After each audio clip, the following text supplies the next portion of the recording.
ଆଜି ଥିଲା ମୋର ଗାଁରେ ଶେଷ ଦିନ, ସେଥିପାଇଁ ଗାଁ ସାରା କରୁଥିଲି ମୁଁ ଭ୍ରମଣ। ଭାବିଲି ଯାଉଛି ଟିକେ ବୁଲି ଆସେ। ଆଉ ଏଇ ଜାଗାଟା ମୋର ବହୁତ ଭଲ ସ୍ମୃତି ଏଇ ଜାଗାରେ ଅଛି। କାହିଁକିନା ଛୋଟବେଳେ ଆମେ ତ ଏଇଠି କେତେ ଖେଳିଛୁ ବଢ଼ିଛୁ। ଆଉ ଜାଗା ପୁରା ଚେଞ୍ଜ ବି ହେଇଯାଇଛି। ବୁଲି ବୁଲି ଘରକୁ ଆସି ଦେଖେ ତ ମୋ ବୋଉ ତାର ପ୍ୟାକିଂ କରୁଛି, ଝିଅ ଶାଶୁ ଘରକୁ ଯିବ ବୋଲି କ'ଣ ତାର ପୁରେଇ ଚାଲିଛି। ଯେହେତୁ ଆଗକୁ ସାବିତ୍ରୀ ଅଛି, ନଡ଼ିଆ ବଡ଼ିଆ କ'ଣ ତାର ବ୍ୟାଗରେ ପୁରେଇ ଚାଲିଛି ଆଉ। ତାପରେ ଖାଇ ପିଇ ଦେଇକି ଆମର ଟେନସନ୍ କେତେ ବର୍ଷାଟା ଉଠେଇଲାଣି ନା, କେମିତି ଯିବି। ତାପରେ ଆମେ ଗଲୁ, ଯାଏ କି ନ ଯାଏ ମଜାମସ୍ତି ତ ଆମର ସବୁବେଳେ ଚାଲୁ ରହେ। ଆମେ ଏଇଠି ବସିକି ସମସ୍ତେ ମଜାମସ୍ତି କରୁଥିଲୁ।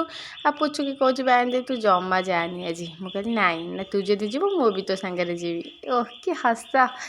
ତାପରେ ମୁଁ ପୁରା ରେଡ଼ି ହେଇଯାଇଥିଲି। ଆଉ ଦେଖିଲି ବର୍ଷା ବି ସେପଟେ ଉଠେଇଛି, ଭାଙ୍ଗିନି। ଆଉ ମୋ ଶାଶୁଘର ସେପଟେ ବର୍ଷା ବି ହେଉଛି, ସାର୍ ଆସିବେ ନେବା ପାଇଁ କେମିତି। ତାପରେ ବାହାରି ବୁରି ବସିଥିଲି। ଏପଟେ ମୋ ବୋଉ ତାର କାନ୍ଦୁଛି। ମୁଁ କହିଲି କାହିଁ କାନ୍ଦୁଛୁ? ପୁଚୁକି ତାର ବୁଝଉଛି, ତାକୁ ହସଉଛି। ଆଉ ଛୋଟ ହେଲେ ବି ମୋ ପୁଚୁକିର ବହୁତ ଭଲ ବୁଦ୍ଧି। ତା ଭିତରେ ଆମ ସାର୍ ପଳେଇ ଆସିଥିଲେ। ଆଉ ସାର୍ ତ ସବୁବେଳେ ଫୋନ୍ରେ ବିଜି।